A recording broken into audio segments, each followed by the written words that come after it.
ঢাকা বিশ্ববিদ্যালয়ে চলচ্চিত্র সংসদের উদ্যোগে শুরু হলো আমার ভাষার চলচ্চিত্র উৎসব।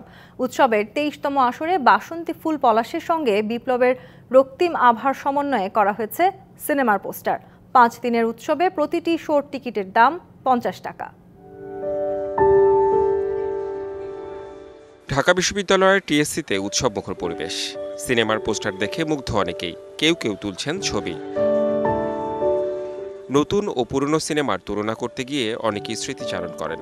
গল্প নির্ভর বা চলচ্চিত্রের উপরে যদি আমাদের এখনকার যারা নাকি অথরিটি আছে তারা যদি ইনভেস্ট করে এবং গল্প নির্ভর ছবি তৈরি করা হয়, তাহলে আশা করি যে আমাদের এই চলচ্চিত্র অঙ্গনটা বেঁচে থাকে। আজকে দেখার জন্য আসছি এবং যখন দেখব তখন আশা করি ভালোই লাগবে। এর মধ্যে অনেকগুলো মুভি আমাদের দেখা, তো আবার পোস্টারগুলো দেখছি, ভালো লাগছে অনেক। আমরা ইভেন্ট নামাই, সেটা হচ্ছে আমার ভাষার চলচ্চিত্র। এটা মূলত হচ্ছে মানে বাংলা ভাষার চলচ্চিত্র আমরা দেখাই আর কি। সিনেমা হলে সবাই যেত এবং একটা আলাদা ভাইব ছিল বলা যায় আর কি।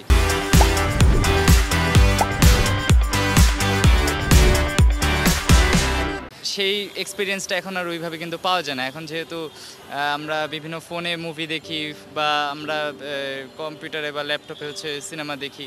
পোস্টারগুলো খুব সুন্দর হয়েছে। পুরানা সব সিনেমায় সামাজিক এবং আমাদের একটা দেশাত্মবোধ ছিল। উৎসবে দেখানো হবে ঋত্বিক ঘটকের সুবর্ণরেখা, সুভাষ দত্তের অরুণোদয়ের অগ্নিসাক্ষী, দেওয়ান নজরুলের দোস্ত দুশমন, ইকবাল হোসেন চৌধুরীর বলি, শঙ্খ দাশগুপ্তের প্রিয় মালতী, অমিতাভ রেজা চৌধুরীর রিক্সাগার্ল সহ বেশ কিছু সিনেমা দেখানো হবে এই উৎসবে। উৎসব চলবে ১৯শে ফেব্রুয়ারি পর্যন্ত। প্রতিটি প্রদর্শনী ঢাকা বিশ্ববিদ্যালয়ের ছাত্র শিক্ষক মিলনায়তনে হবে। প্রতিদিন সকাল ১০টা, বেলা ১টা, ৩:৩০ ও সন্ধ্যা ৬:৩০টায় দরজা খুলছে প্রদর্শনী হলের। Redwan Ahmed, DBC news, Dhaka.